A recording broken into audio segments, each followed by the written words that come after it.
Հակոբյան, ես քեզին չեյս է, որ այդ ինֆորմացիան քեզնից պիտի դուրս չգա։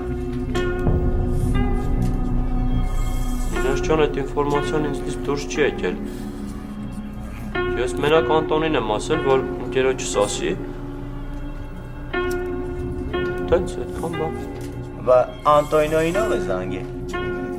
Ընկերս։ Դե ոնց որ չէի ասել ընկերոջս թե մեր հետո է կոնֆլիկտ ունեցել։ Դե ոնց որ սենց չգիտեի սկզբից էլի։ Հետո ընկերոջս ասես լավ, կզանգեմ կհարցնեմ կասես։ Ասի հա հարց չկա, բայց մեր մոտ ինքնապատրաստության դաս էր այդ ժամանակ։ Հեռախոս տվի Անտոնին, ասի Անտոն ջան, որ զանգի ընկերոջս հետ դուք խոսաս։ Այդքան բան։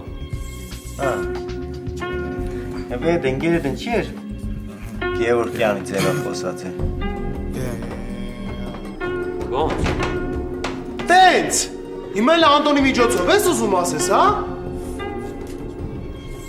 Հակոբյան, դու ուզի չսիրոր այդ ինֆորմացիան հետդ միջև գերեզման գտանից։ Մինաս ջան, ընկերս պետքա զանգեր։ Ես չգիտեմ էլ թե ոնց է տենց բան եղել։ Սոքսեփ կարող ես Անտոնիոյի մատը խառնե։ Ապա ինձ ինչ ասել է, էդ էլ արել եմ։ Մինաս ջան, երդվում եմ։ Ես իմ բերանից բան դուրս չի եկել։ Հասկացանք, որ բերանից այդ բան դուրս չի եկել։ Բայց ձեռներից թոմ եկել է։ Համար է տվել ես Գևորգյանին, հեռախոսը Անտոնին, ու քաշվել ես մեկում։ Մինաս այդ Հանգստացի։ Ինձ քիչ է մնացի ծառայել։ Շուտով կզորացել։ Նորմալ եմ քեզի բան չեմ սիրում։ Դու շատ վտանգավոր մարդ ես։ Շատ։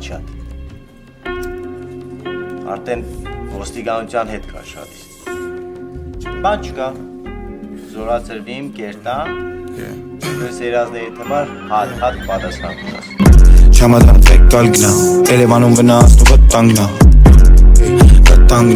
Երևանում վնասնում վտանգնա